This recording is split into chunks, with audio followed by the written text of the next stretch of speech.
Fuck.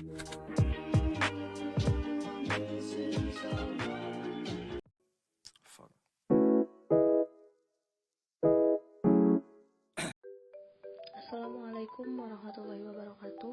Saya Putih Andini dari 11 MIPA 1 SMA Islam Al-Basri. Kali ini saya akan membahas apa itu proposal dan apa saja jenis-jenisnya. Proposal adalah rencana kegiatan yang ditulis dalam bentuk rancangan kerja yang akan dilaksanakan. Jadi, membuat proposal itu berarti kita akan melakukan sebuah kegiatan. Tujuan dibuatnya proposal adalah kita lebih mengetahui kegiatan itu seperti apa. Kemudian, proposal juga ditulis untuk meminta izin ataupun juga meminta dana. Jenis-jenis proposal yang pertama adalah proposal bisnis. Proposal bisnis yakni proposal yang berhubungan dengan dunia bisnis atau dunia kerja, baik individu maupun kelompok. Proposal ini dibuat untuk memberikan gambaran usaha pada investor atau pihak yang hendak diajak kerjasama. Contoh dari proposal bisnis antara lain proposal pendirian usaha, proposal kerjasama, ataupun proposal peminjaman dana usaha. Jadi, misalnya kalian mau menjadi pengusaha, kemudian membuat usaha di suatu tempat, kalian perlu membuat proposalnya dulu. Yang pertama, otomatis untuk meminta izin pendirian usaha, yang kedua bekerja sama dengan pihak lain. Jenis proposal yang kedua yakni proposal kegiatan. Proposal jenis ini yang sering kalian pergunakan, karena proposal kegiatan yakni proposal yang ditulis untuk mengajukan suatu rencana kegiatan baik individu maupun kelompok. Contohnya seperti tadi, kalau misalnya kalian akan mengadakan kegiatan lomba 17-an Agustus di kampung kalian pasti akan membuat proposal.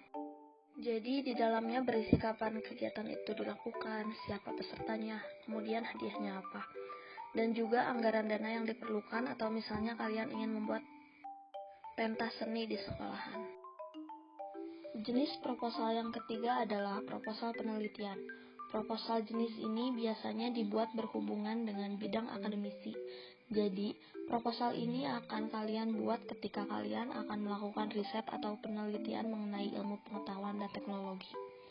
Contohnya adalah proposal pembuatan skripsi, tesis, maupun riset pengembangan ilmu pengetahuan.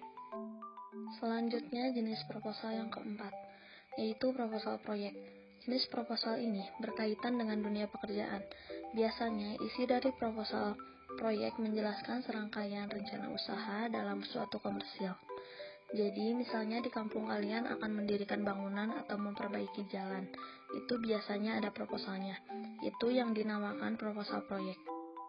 Di dalam proposal proyek ini biasanya yang lebih ditekankan adalah anggaran dananya. Karena proyek itu menyangkut pembangunan dan juga besar atau kecilnya dana yang dibutuhkan.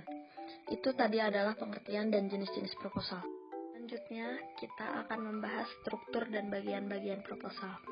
Struktur di setiap jenis proposal berbeda, makanya di sini kita akan membahasnya. Contohnya di proposal penelitian skripsi. Misalnya itu akan berbeda dengan proposal proyek. Bagaimana bedanya? Struktur proposal kita mulai dari proposal penelitian. Satu bagian dari proposal ada 3, yakni 1 bagian awal, 2 bagian utama, dan 3 bagian akhir. Di bagian awal ini, pada bagian proposal penelitian diawali dari cover atau halaman judul, setelah itu ada lembar pengesahan, dilanjutkan dengan daftar isi, daftar tabel, daftar gambar, dan lain-lain. Jadi, di bagian awal biasanya ditandai dengan penomoran halaman menggunakan angka Romawi kecil, tetapi untuk halaman sampul jangan diberi nomor halaman. Selanjutnya adalah bagian utama. Jadi, isi dari proposal biasanya terdiri dari 3 bab, bab 1, bab 2, dan bab 3. Untuk proposal penelitian, sekali lagi, ini untuk proposal penelitian. Untuk bab 1 biasanya berisi tentang pendahuluan, yakni ada latar belakang, rumusan masalah, tujuan, dan manfaat. Latar belakang itu kenapa kamu membuat penelitian yang melatar belakangi kamu melakukan penelitian itu. Kenapa? Jadi kamu ceritakan. Yang kedua adalah rumusan masalah.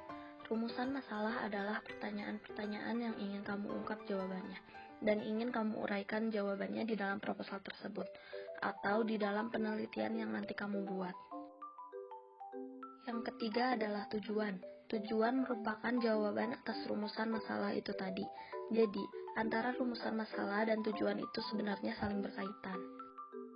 Saya contohkan kalau di dalam rumusan masalah ada pertanyaan, berapa jumlah siswa yang aktif dalam kegiatan pembelajaran jarak jauh selama bulan Januari 2021? Nah, itu adalah pertanyaannya.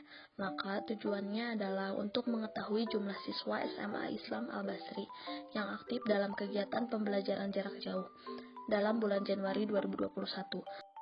Jadi, kita paham antara rumusan masalah dan tujuan itu harus sinkron, karena rumusan masalahnya itu pertanyaannya, sedangkan tujuannya adalah pernyataannya. Kemudian, yang keempat masih di bab 1 adalah manfaat. Untuk manfaat itu berisi tentang masalah ini tuh bisa diambil oleh siapa, bermanfaat untuk siapa. Misalnya, manfaat penelitian ini diambil dari sisi guru. Bagi guru untuk mengetahui keaktifan siswa SMA Islam Al-Basri dalam pembelajaran jarak jauh, sehingga bisa mengetahui solusi yang terbaik ketika ada siswa tidak aktif dalam pembelajaran jarak jauh. Jadi, di dalam proposal penelitian manfaatnya itu untuk siapa? Untuk guru seperti apa? Untuk siswa seperti apa? Untuk pembaca seperti apa? Dilanjutkan untuk bab 2, masih dalam proposal penelitian. Bab 2 berisi tentang kajian teori. Di dalam kajian teori itu berisi tentang teori-teori atau pembahasan-pembahasan yang dapat kamu kutip dari beberapa sumber seperti buku ataupun website. Di dalam kajian teori ini, kamu harus bisa mencari data-data yang sesuai dengan penelitian yang akan kamu buat. Kemudian, yang bab 3 berisi tentang metode penelitian. Jadi, inti dari penelitian ini mau kamu pakai metode apa? Apakah nanti metodenya mau tanya jawab ataukah angket? Yang diberi pertanyaan siapa, kapan, berapa jumlahnya, di situ harus dijelaskan bagaimana proses penelitian kamu itu di metode penelitian. Kemudian, untuk yang bagian akhir proposal penelitian berisi tentang daftar pustaka dan lampiran. Daftar pustaka bersangkutan dengan bab 2. Kajian teori itu kamu mengutip berapa materi atau teori dari buku itu kamu tuliskan di dalam daftar pustaka. Bukunya apa, ditulisnya oleh siapa, penerbitnya mana, tahun kapan, dan lain-lain. Kemudian, di bagian akhir juga ada lampiran. Lampirannya bisa berupa angket yang kamu sebar, data pertanyaan yang kamu tanyakan kepada narasumber, ataupun juga perhitungan dari penelitian kamu dan lain-lain. Itu untuk proposal penelitian. Selanjutnya, untuk proposal kegiatan, itu cukup simpel. Karena inti dari proposal kegiatan itu kan beda dari proposal penelitian. Kalau proposal itu kan butuh materi banyak atau teori banyak. Kalau untuk proposal kegiatan yang penting jelas kapan, di mana, berapa biayanya, dan lain-lain. Jadi, untuk proposal kegiatan cukup menuliskan awal itu halaman sampul. Nah, untuk bab satunya hampir mirip dengan proposal penelitian tadi.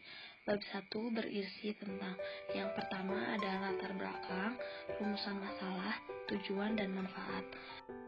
Kemudian, untuk bab 2-nya tidak ada kajian teori, karena ini adalah proposal kegiatan. Maka, di bab 2, proposal kegiatan itu berisi tentang uraian bentuk kegiatan ini. Yang pertama adalah bentuk kegiatannya apa, waktunya kapan, pesertanya siapa, berapa anggaran dananya. Kemudian, ada susunan panitia, siapa saja yang menjadi panitia, dan lain-lain. Dan untuk yang terakhir, bab 3 adalah penutup. Tentunya harus ada tanda tangan. Kalau ini di OSIS, ketuanya siapa, sekretarisnya siapa, kemudian tanda tangan dari kepala sekolah. Untuk yang proposal bisnis dan proposal proyek, itu hampir sama dengan proposal kegiatan, karena sama-sama ada uraian anggaran dana, struktur kepanitiaannya, dan lain-lain. Untuk 3 proposal, yakni proposal proyek, proposal kegiatan, dan proposal usaha, itu kan tidak membutuhkan yang namanya metode penelitian ataupun kajian teori. Itulah yang membedakannya. Hanya itu yang dapat saya paparkan. Saya harap apa yang sudah saya sampaikan itu cukup jelas. Apabila ada salah, saya mohon maaf. Terima kasih. Wassalamualaikum.